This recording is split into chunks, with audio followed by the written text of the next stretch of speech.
Welcome to Audiobook 365 Stories. The two men on trial, César Isidore Brument and Prosper Napoleon Cornu, came to the Court of Assizes of Saint-Infrier. They were accused of trying to kill Madame Brument by drowning her. Madame Brument is the legal wife of Brument. The two men sat together on the usual bench for people on trial. They were both peasants. The first man, Brument, was short and fat. He had short arms and legs, and his head was round and red with pimples. His head sat directly on his body, which was also round and short, so it looked like he had no neck. The other man, Cornu, Prosper Napoleon, was thin and of medium height, with very long arms. His head was crooked, his jaw was uneven, and he looked sideways. He wore a blue shirt, as long as a dress, that went down to his knees. His yellow hair was thin and flat on his head, which made his face look dirty and tired and a bit scary. People called him the Cure because he could make sounds like church chanting and even like a serpent. Many people came to his cafe, for he was a bar owner in Cricktot, to hear him imitate the Mass. They liked the Mass at Cornu's more than the one at church. Madame Brument sat on the witness bench. She was a thin peasant woman who looked sleepy all the time. She sat still, with her hands crossed on her knees, staring straight ahead with a blank expression. The judge started questioning her. "Well, then, Madame Brument, they came into your house and threw you into a barrel full of water. Tell us what happened. Stand up." She stood up. She looked very tall with her cap, which looked like a white skull cap. She spoke in a slow, drawn-out way. "I was shelling beans. Just then, they came in. I thought to myself, what is wrong with them? They don't seem normal. They seem up to some bad things. They watched me from the side, like this, especially Cornu, because he squints. I don't like seeing them together, because they are two bad men when they're together.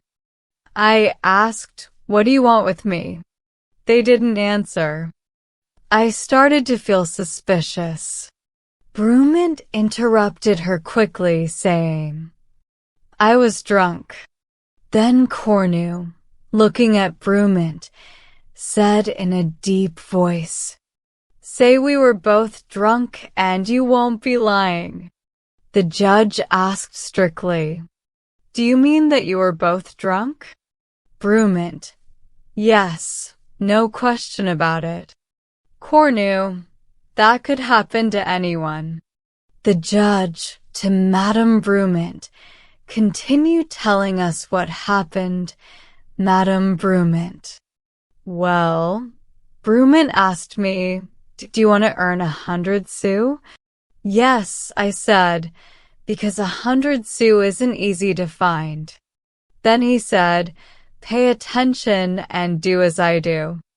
He went to get the large empty barrel that was under the water pipe in the corner, turned it over, brought it into my kitchen, and put it in the middle of the floor. Then he told me, "Go get water and fill it up." So I went to the pond with 2 buckets. I carried water and more water for an hour because the barrel was very large, almost like a big tub, if you'll excuse me, Mr. President. During this time, Brument and Cornu kept drinking. They had one glass, then another, and then another. They were finishing their drinks when I said to them, "You're as full as this barrel." Brument replied, "Don't worry, keep working. Your turn will come. Everyone gets their share." I didn't pay much attention because he was drunk. When the barrel was full to the top, I said, "There, it's done." Then Cornu gave me 100 sous. Not Brument, but Cornu. He gave me the money.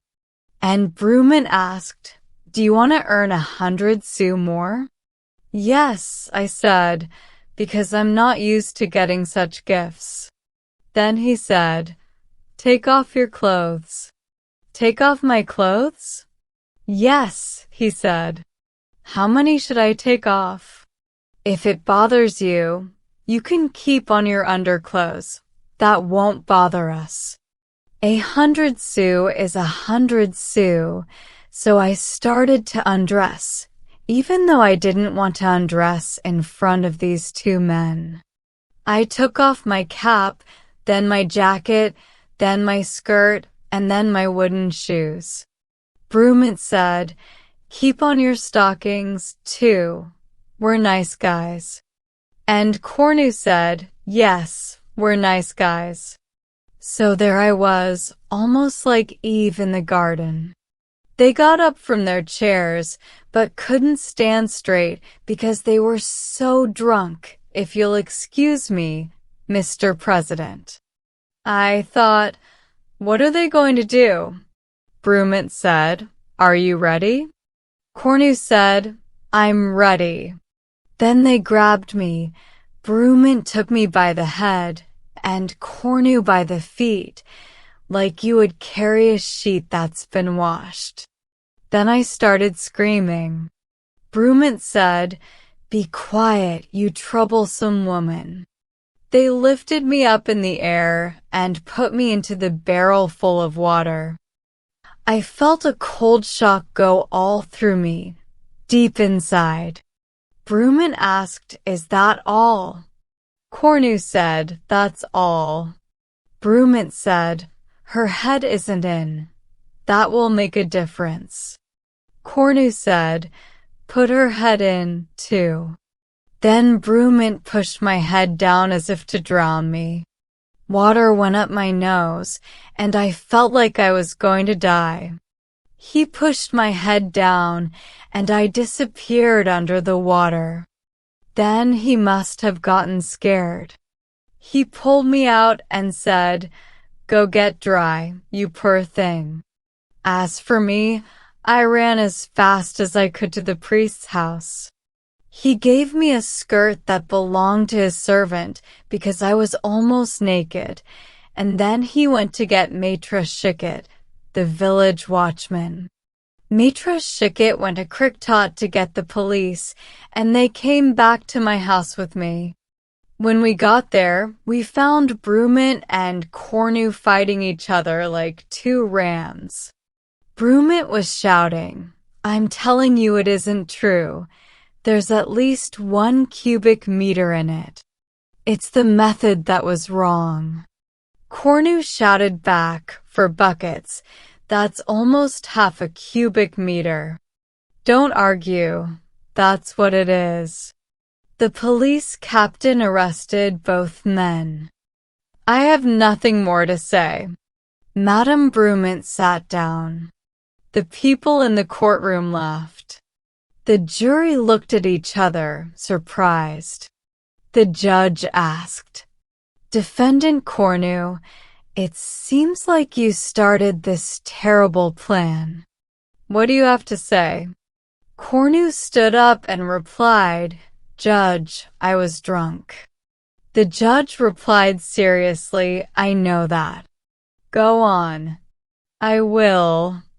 Well, Brument came to my place around 9 o'clock.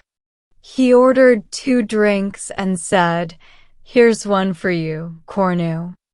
I sat down with him and we both drank. Then, to be polite, I offered him a drink. He did the same, and we kept drinking like this until noon. By then, we were both drunk. Then Brument started to cry. That made me feel sad. I asked him what was wrong. He said, I need 1,000 francs by Thursday. That made me think for a moment. Then, suddenly, he said, I'll sell you my wife. I was drunk and I'm a widower. You understand, that got my interest. I didn't know his wife, but she was a woman, right? I asked, how much do you want for her? He thought about it or pretended to. When you're drunk, you're not very clear-minded, and he replied, I'll sell her by the cubic meter.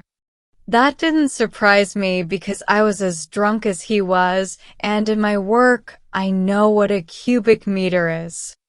It's 1,000 liters, and that seemed fine to me. But we needed to decide the price. It depends on the quality. So I asked, how much do you want per cubic meter? He replied, 2,000 francs. I jumped like a rabbit, but then I thought about it. A woman can't be more than 300 liters. So I said, that's too much. He said, I can't take less. I'd lose money. You understand? Ha, ha, ha. So I said, if she were brand new, I wouldn't say anything. But she's been with you for a while, so she's not as fresh as before. I'll give you 1,500 francs per cubic meter, no more. Is that okay? He agreed, and we left, arm in arm. In this world, we must help each other. But then I got worried. How will you measure her unless you put her in water? He explained his plan to me, with some trouble because he was drunk. He said, I'll take a barrel and fill it with water to the top. I'll put her in it. We'll measure the water that spills out. That way we'll know. I said, I understand. But the water that spills will flow away. How will you collect it? Then he tried to explain that we'd refill the barrel with water after she left. All the water we'd add would be her measurement. I thought it would take about 10 buckets, which would be close to a cubic meter. He's not so foolish when he's drunk, that old guy. To keep it short, we reached his house and I looked at his wife. She's not beautiful, you can see for yourself. I thought, I'm disappointed, but it doesn't matter. Beautiful or ugly, it's the same, right, Mr. President? Then I saw she was as thin as a stick.